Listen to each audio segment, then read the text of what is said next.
Death and life are two sides of the same coin. Death gives meaning to life, and life gives meaning to death. Death is not greater than life, neither is life greater than death. Hello, everybody. You're welcome once again. This is Changing Your Mentality, and I am your host on here, mwithudmor. In the course of a week, I received a mail from Cassandra, and Cassandra said that they enjoyed my last podcast where I talked about how to define success, why most goals lead to burnout and not fulfillment. Now, if you've not listened to that podcast, I would love for you to go listen to it, because it's going to give you insight on what we're talking about today. Cassandra said that they really did enjoy the podcast and they are putting to effect all they learned, but that they have some questions for me. That how would one remain in a state of joy after losing a loved one? Secondly, that should a doctor come tell you that you have a terminal illness and you have a certain period to live, how do you remain joyful? Thirdly, should you get involved in an accident and you get to lose a part of your body, how do you still remain joyful? Now, I responded to Cassandra via mail, but I told myself that the public should also know about this, because I'm pretty sure it's not only Cassandra that have such a question on the inside of her.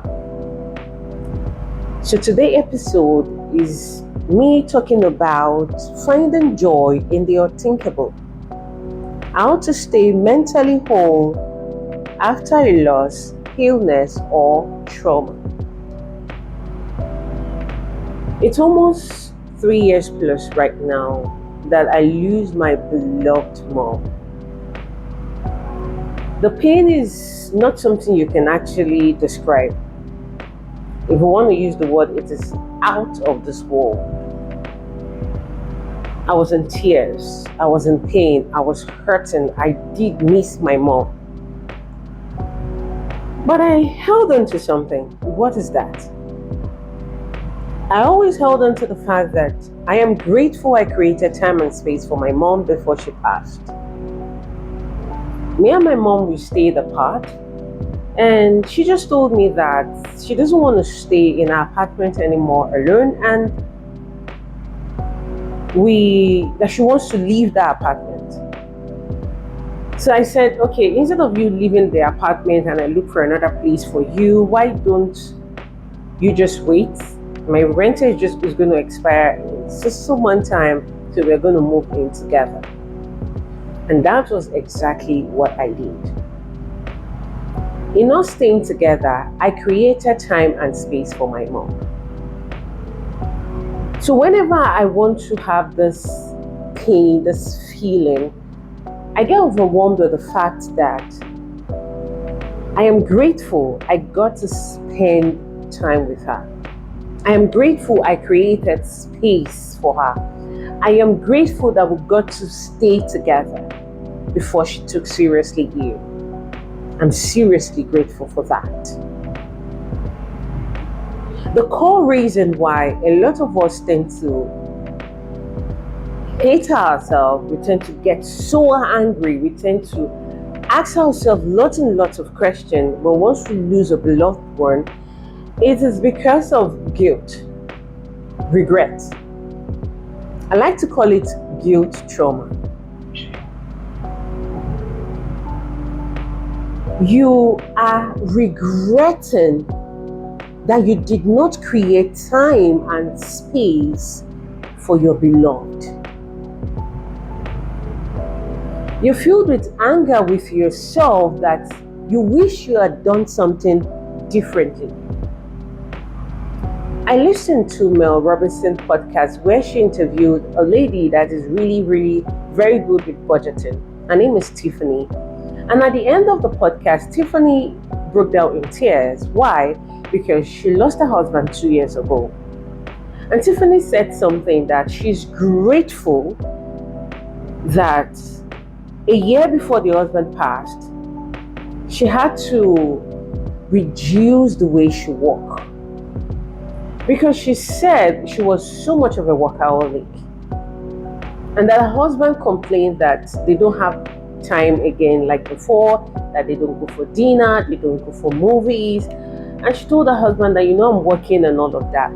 But she says suddenly she just told herself that it's okay.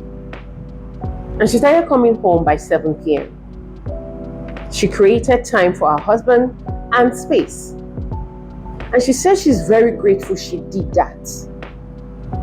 If Tiffany had not done that, she would have been filled with guilt, regret. Every day she would have told herself, I wish I had. I wish I had. I have a cat, and it seems as if he knows what I want to put out. He was sleeping before I set up my camera and all that, and he just woke up and came straight to me. Now, before I started recording, I had to make sure I played with him. No matter what I'm doing, except if it's something really important, I'm just going to ask him that just give me like 5 minutes, give me like 10 minutes, I will be with you. But if it's not something really that important, I drop my phone and I play with my cat. Death is something that will come to each and every one of us. But before death comes, what are we doing? I don't know if my cat is going to outlive me or I'm going to outlive my cat. But whichever way, I always want to tell myself that should my cat leave before me, I'm going to tell myself that I am grateful I got to experience life with my cat. I am grateful I created time and space for my cat. I'm grateful that whenever my cat meowed at me that he wanted my attention, not food right now, my attention, I'm grateful I get to stop whatever I'm doing and I attend to him. That is what I'm going to tell myself. Will I be hurting 100%? Yes. Will I feel the pain 100%? Yes. But in that moment, I am going to be grateful. In that moment, I am going to be joyful that I got to experience him. The same thing should happen to you.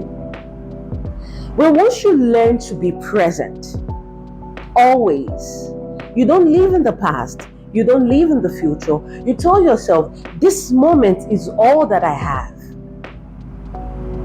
I have to be here. You're sitting down at the diner with your spouse, with your kids, drop your phone.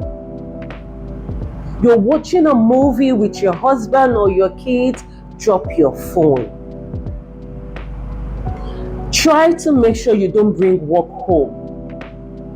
Except if you and your spouse are in the same kind of job.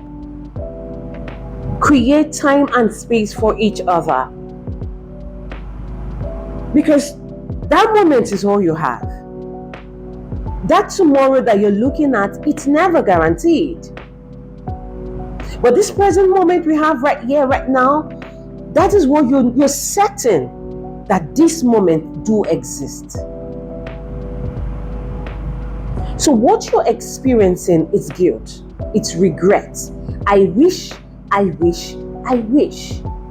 So saying you cannot turn back the hands of time, saying you cannot bring back the person, what can you do? You forgive yourself. I know better. I am going to do better. Should I get to meet somebody else, I will be present. That is what you're going to say to yourself. You're going to call the name of your loved one. Let's say the name of your loved one is Peters. Peters, I want you to forgive me that I never created time and space for you. I will be better. I also forgive myself.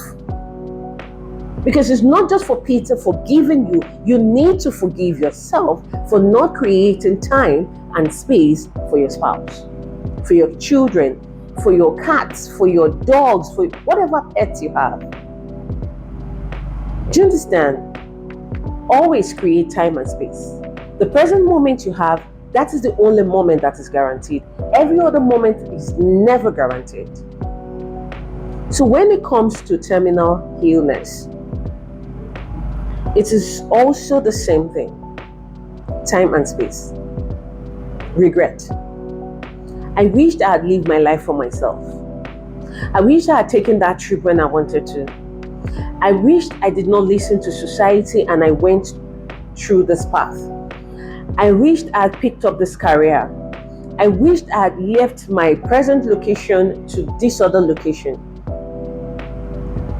You are also in regret that you would have done something differently. Do you understand? I wish I had spent time with my spouse. I wish I had known that money is not actually the most important thing, but relationship is. I wish I had not pursued money the way I did. I wish I had taken care of my health. I wish I had exercised more. I wish I had eaten healthy. I wish I had stopped taking alcohol when I was in my 20s. I wish I had stopped taking drugs when I was in my 30s. I wish. When you're living in regret, you will not be able to experience joy. You can't do the both of them at the same time. So before you get to that stage where you're going to be filled with regret, what can I do differently now? Am I eating junk food? I have to stop. Do I go a week without having to exercise myself? I have to start. Am I addicted to anything? I have to stop. I have to check what am I addicted to in order for me to cut it down gradually, and then I stop completely. Am I not showing up for my spouse? I have to start. Do I not treat my kids well? I have to start. Is there something I told myself that I would do and I'm not doing? I'm procrastinating. I have to start now. Because once you start now, you're not going to be filled with regret later. Rather, you're going to also be grateful that you got to experience life. I got to experience traveling to this place. I got to experience my spouse. I got to experience my kids. I got to experience my pets. I'm glad I did exercise when I wanted to. And then you're going to thank your body for being with you. Should you turn your life around and then you still know that it's certain, will death come? Yes. I don't know if I'm going to see tomorrow. I might go to bed tonight and I may not wake up. Do you understand? So death is certain. It's not something that you said it might not come. No. Death is certain. And another thing that makes us to lose joy is because we tend to fear death. No, we are not meant to fear death. We should just know that death is certain, and then I live my life in the moment. I would show up for my life in the present moment. Because I know death is certain. It's going to come for each and every one of us. So let me live now. So once you live in the present and you get to do all that which you promised yourself to do, should death show up, you're going to be grateful that you did what you said you're going to do. You will be happy that you got to experience life. You're going to tell your body, thank you. Thank you for joining with me. I'm glad I got to experience you. Because without you, I wouldn't have been able to do that which I have done all my years. You made it possible for me. So I am grateful to you. Do you understand? I was told that I needed to exercise more. That was December. That I have mild fatty liver. And when I researched on mild fatty liver, the causes of it, I got to find out that, okay, it's because I am not really moving. My cholesterol level was normal. Do you understand? So I was not taking fatty things. So it's because of my no motion lifestyle. And I got into intense exercise on a daily basis, no matter how small. Warren Buffett said his life consists of little things. He calls it the compound interest, that my life is made up of compound interest. It is better you show up daily for yourself, 10 minutes, 20 minutes, 30 minutes on a daily basis, than 1 hour just once in a week.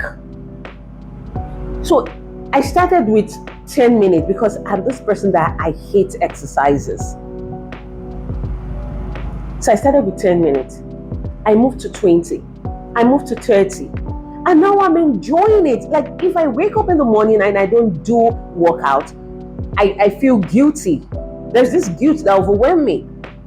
So every morning I create time and space for my body, because my body is the only one I have to go through this timeline, this lifetime. So I have to take care of my body. As much as I'm eating clean, I need to do what? To exercise. So that is that. You take care of your body so that at the end of the day, you know of a certainty that this body is actually going to give up on you. There's going to come a time. And you're going to be grateful that we did this journey together. My body is right now is telling me thank you. I feel good on the inside. Do you understand me? So create time and space for your loved one. You should also create time and space for yourself. The hours you're going to use binge watching, the hours you're going to use doom scrolling, you can use the hours in going to the gym. You can use the house in staying in the house and exercising yourself. The things I usually eat that I know that they're not really good for my health, I kept them out of the house. So I get to tell myself that if you crave any of this, you know that you have to go so many miles to go get it. So I don't bring them into the house. That is how I got to train myself. And now I no longer crave them. I can crave them once in 3 months and I give my body that, and that's that. Do you understand? So take care of yourself, create time and space for your spouse, and take care of your body. Now the last one, it comes to accident, when you tend to lose a part of yourself, a part of your body. Now, I don't know how many of us have played games where you create an avatar and the avatar, is playing the game and all of that, and you are outside controlling the avatar. Now, that is the same thing here. Even though a lot of people don't really agree to the term soul, let's agree to the term spirit. And what is spirit? Spirit is your breath. Should your spirit exit right now, you're gone. That's your breath. Should you stop breathing, you're dead. So at least we can agree to breath, even though we don't agree to soul. Now, you are your breath. Your breath decided to take a shape. Your breath outside of your body is shapeless and it's formless. Science have come to agree that we are energy, and energy can neither be created nor destroyed, but only transformed. So we are all energies, and we decided to take shapes in order for us to experience what it feels like. In this whole universal body, we are one. Now, but that is a conversation for another episode. So back to this. You are not your body. Your body is necessary for this journey, but you are not your body. Like the avatar in the game, the avatar is necessary for you to play the game, but you are not the avatar. Should anything happen to the avatar in the game, you that is outside of the game, you are complete, you are whole. So you are your breath. Just your body is your avatar. Should anything happen to your body, should anything happen to the avatar, you should know that you, which is the breath, you are whole and you're complete. Now, that is number one. Let me use me as an instance. With my body, what I need in order for me to function is my throat and my mouth and my hands. So should anything happen and I'm told that, oh, your hands, you can't use your hands again, and you can't talk again, which is the two things I can use to communicate to the world, fine. I was just going to tell myself that, okay. And then has come for me expressing myself via teaching and via typing. If there is nothing I can do anymore, I'm just going to be. Because the universe does not want me to show some report card in order for me to be able to take a deep breath. No. I am contributing, yes. But something has happened and now I can no longer contribute. Fine. I am still going to be. Knowing that, okay, it's just my avatar. Do you understand? My breath, which is my core essence, which is my true currency, my energy, which is the real me, which is the source of it all, is intact, is whole, and it's complete. But my avatar is experiencing a little problem. But that's that. How can I continue living? Science can help me to find a way. Okay, this is how you can continue, or you just gotta rest. And I'm gonna say fine. We've seen a lot of people that they lost both of their legs, but they still tried to run and they won races. There's some people that lose their hands and they try to learn how to write with their legs. Some people lost their eyesight and they try to learn how to read without their eyesight. They use other senses. We've seen that on so many occasions. So can you still be joyful if all these things should happen to you? Now, as we're coming to a close, yes, you can. First of all, you got to embrace the fact that death is going to come to each and every one of us. I'm going to show up for my spouses. I'm going to create time for my spouse. I'm going to create time and space for my children. I'm going to create time and space for my pets. For the people that are important in my life, I'm going to create time and space. In order for me to be able to tell myself, I am glad, I am grateful I got to experience this person. And then when it comes to me, I'm also going to create time and space for me. I'm going to take care of my health. I'm going to take care of my well-being. I'm going to take care of what I consume, both food, both the news. In every way, I'm just going to take care of myself. And whatever it is I told myself, I promised myself that I'm going to do. Maybe it was in my 20s, I said I'm going to write a book. I'm going to start writing the book. Maybe I said I'm going to travel to a certain location. I'm going to try and travel. Whatever it is I promised myself I'm going to do. If I said I'm going to get married, I'm going to get a child, I'm just going to try make sure that I do all of that. Do you understand me?